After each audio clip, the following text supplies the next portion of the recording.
person who is success-minded. You have a wagon that you are pulling uphill. Attached to this wagon is this very thick rope. You are shirtless. You have a rope on your back and you are pulling this wagon uphill at all times.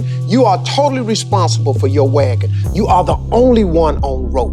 Now, in order for the wagon to go up the hill, you have to have people, like-minded people, people on your staff, employees, people who you partner with. The thing of it is, though, you are the only one responsible for the pull. What you have to be careful of is as you pull this rope up the hill, you have to make sure that everybody that's on the wagon is doing something to get the wagon up the hill. Everybody's foot got to be hanging off that wagon, pushing. Somebody got to get off the wagon and move rocks from under the wheel. It's an old wagon you pulling. But what happens along the way, and you got to be careful, there are people who will get on your wagon and have no value. Get on your wagon and become very, very comfortable. All of a sudden, they feet up off the ground. They just on the wagon ride.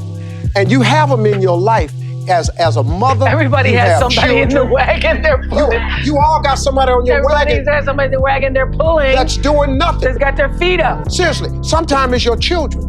They done just put their feet up. Now, at a young age, you understand that, but once they get to a certain age, you want them to help out. Sometimes it's your business partner. Sometimes it's the people you hire. Sometimes it's the people in your other department that's supposed to be helping with a project and they just got their feet up. Whoa. You are now making my haul on this rope more difficult than it is. You must now shed yourself for this dead weight. If you don't, your climb with your rope will be, it's agonizing. I don't like technical stuff. So even though I have to be on Twitter and Instagram and Facebook, I don't care for that. So guess what? I find somebody who loves to do that. You know, I find somebody who has a strength where I will have a weakness and I partner with them. All you're trying to do is get to the goal. No one gets there by themselves. Everybody needs help. Now, when you know what you got going for you, be confident, not cocky. Managing your strengths, knowing what they are, and don't let nobody talk you out of it.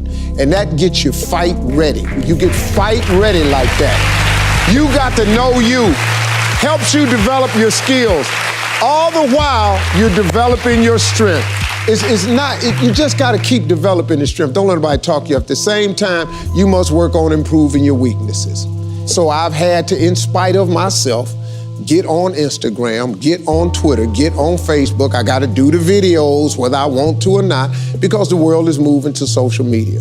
If I had as many followers as Kim Kardashian, I probably wouldn't even have to do this TV show. I mean, look, the fears and doubts are a part of it. Can I be honest with you? Everything I've ever done started with a fear. My walking out on stage, that starts with the fear. When Oprah came and got me for this life class, I told her, I said, boy, this is like a stand-up appearance for me. I'm back there sweating, I don't want to talk to nobody.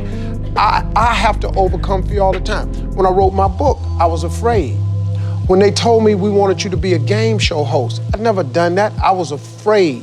When they said, we want you to do a talk show, I was afraid. I have to overcome fear all the time. But the best way for me to overcome fear is the dream has to be bigger than the fear. That's the only way you turn around and run at it.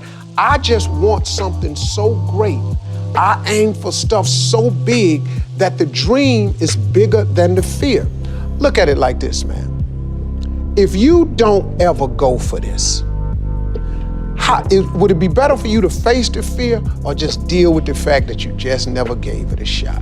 Well, it's a combination of both, but you got to get tunnel vision to reach your goal. You have to put blinders on and say, I'm laser beam focused on this. But know this, the road to success is always under construction. So just knowing when you strike out on your goal, you're going to have to get ready for flexibility because it's going to be detours, pitfalls, stop signs, men working, delays, detours going around. That has to be expected.